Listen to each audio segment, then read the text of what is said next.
सुश्री इकरा चौधरी जी, please आप बोलिएगा। धन्यवाद सभापति जी। मैं सबसे पहले दाद देना चाहती हूँ इस बिल के टाइमिंग की कि अभी ईद की रौनक बुझी भी नहीं थी और हमारी जड़ों पर एक नया फरमान लाया गया।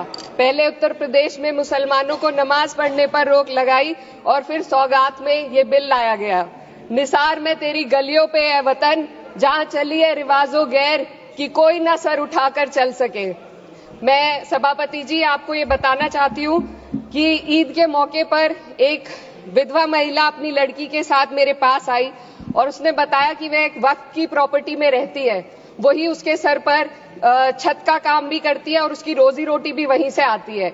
वो इस बिल को लेकर इतनी फिक्रमंद थी कि कहीं उससे वो उसकी संपत्ति ना छीन ली जाए। वो अकेली एक ऐसी महिला नहीं है, ऐसे लाखों लोग हैं जो वक्फ की गरीब महिलाएं जो वक्फ की संपत्ति से अपना रोजगार चला रहे हैं। और ये जो वक्फ बाय यूजर क्लॉज के हटाने से लाखों वक्फ की जायदाद अपना स्टेटस खो देंगी और लाखों लोग इसी तरीके के लोग सड़कों पर आ जाएंगे। वक्फ क्या है? वक्फ बाय यूजर क्या है? इसका ये मतलब है कि कोई जायदाद अगर सालों से दीन और भलाई के कामों के लिए इस्तेमाल हो रही हो तो वो खुद ब खुद वक्फ मानी जाएगी। हिंदुस्तान की अदालतों ने भी इस बात को तस्लीम किया है। वक्फ बाय यूजर सिर्फ वक्फ बोर्ड को ही मिली कोई खास सौगात नहीं है, ये बल्कि सभी अन्य धार्मिक ट्रस्टों को परंपरा और यूज के आधार पर बिना किसी डॉक्यूमेंटेशन के धार्मिक चरित्र को डिक्लेयर करने का राइट मिला हुआ है। भारत के संविधान के आर्टिकल 13 क्लॉज 3 में कस्टम और यूसेज को कानूनी वैधानिकता प्रदान करता है।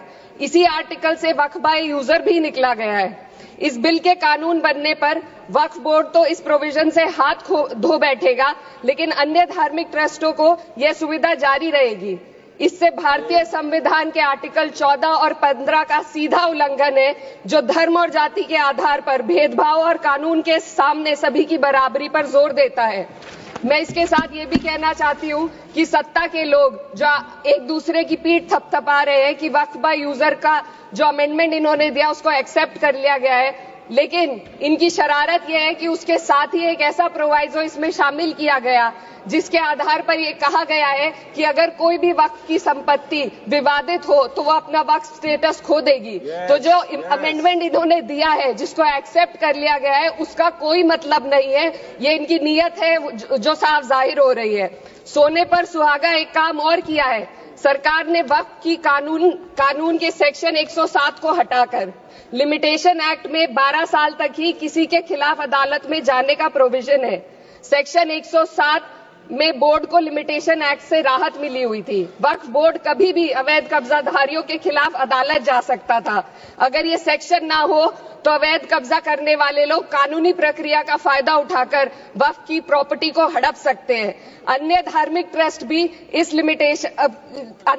ट्रस्टों पर भी ये लिमिटेशन एक्ट लागू नहीं होती, तो फिर वक्फ बोर्ड के साथ ये सौतेला रवैया क्यों किया जा रहा है? धर्म को देखकर दोहरी नीति क्यों अपनाई जा रही है? सेक्शन 107 और वक्फ बाय यूजर को अगर एक साथ पढ़ा जाए तो इससे लाखों वक्फ की प्रॉपर्टी पर कब्जा किया जाएगा। इसलिए ये बिल मुसलमान की भलाई का नहीं बल्कि उनके वजूद और विरासत को मिटाने का बिल है।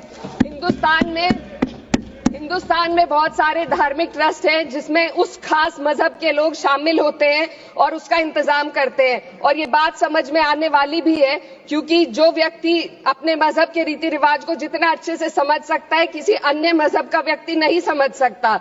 आर्टिकल 26 क्लॉज 2 के तहत धार्मिक संप्रदायों को अपने मजहबी इदारों के एडमिनिस्ट्रेशन का हक देता है, लेकिन वक्फ बोर्ड के बारे में इसको उल्टा किया जा रहा है। Sir please 2 minutes.